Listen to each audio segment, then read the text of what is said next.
Global Typhoon, Chairman TV. Weather update. Helping homeless people. Please subscribe.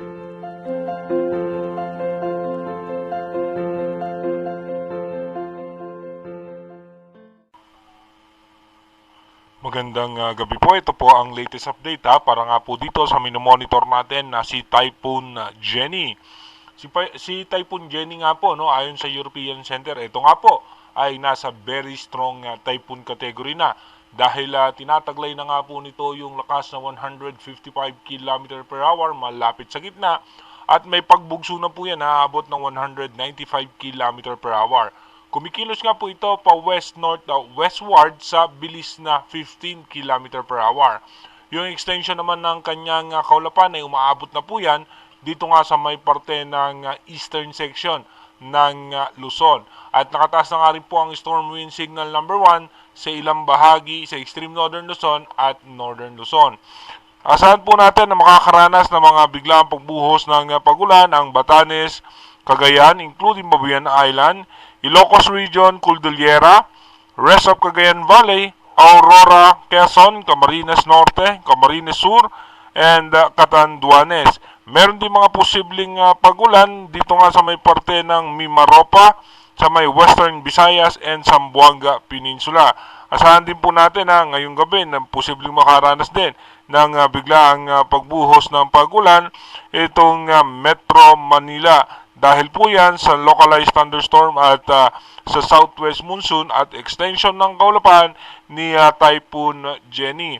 Patuloy pa rin po natin minomonitor sa advanced weather forecast yung posibleng dalawang low pressure area na namataan natin na posible nga po na yung isang low pressure area ay tumungo sa parte ng Central Luzon. Dito nga po sa may mas malapitan nating Sumbio kung saan nga mapapansin natin yung daan ni Typhoon Jenny. Sa ngayon nga po mas umangat pa po siya at ito nga po magkakaroon ng landfall scenario dito nga po sa parte ng Taiwan.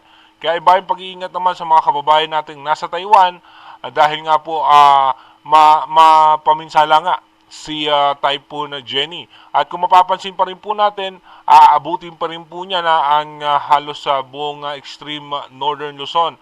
Makakaranas po ng masungit na panahon, malalakas na hangin at mga pabugso-bugso ng pag-ulan.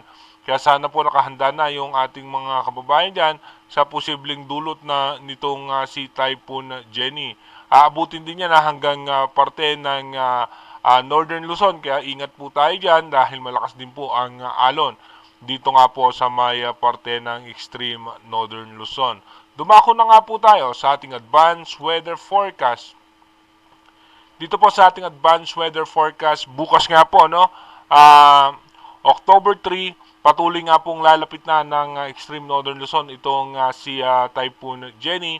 At pagdating naman po ng October 4, ito nga po ay mas malapit na o mas malapit sa may parte ng Itbay at Batanes at ramdam na nga po yan sa may extreme northern Luzon. Pagdating naman po ng October 5, dito nga po posibleng maglandfall yan sa parteng dulong bahagi ng Taiwan. Pagdating naman po ng October 6, dito po mapapansin nga po natin posibleng magkaroon ng landfall yan sa may parte ng China.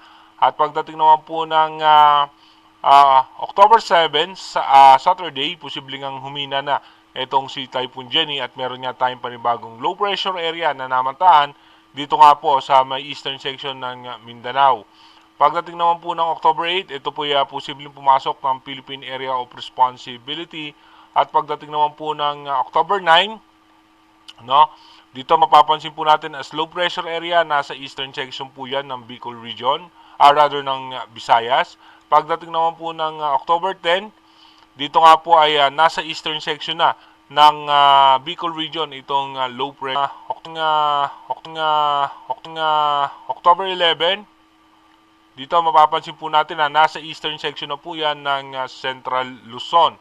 Pagdating naman po ng October 12, no, ito nga po as low pressure area ay nasa eastern section ng Central Luzon at may panibagong low pressure area outside part. Kung mapapansin nyo po, may banggaan na po rito ng hangin yung easterly at yung ating northeast monsoon. Kaya magdudulot po yan ng pag-ulan dito naman sa parte ng extreme northern Luzon at northern Luzon. Again, inuulit po natin yung ating advanced weather forecast is possible scenario pa lamang po yan. Malaki pa rin ang posibilidad na magbago po yan. Kaya manatili tayong tumutok sa ating advanced weather forecast para malaman natin yung mga posibleng sama ng panahon na makakaapekto sa ating bansa. Mag-iingat po tayo palagi. God bless po sa ating lahat.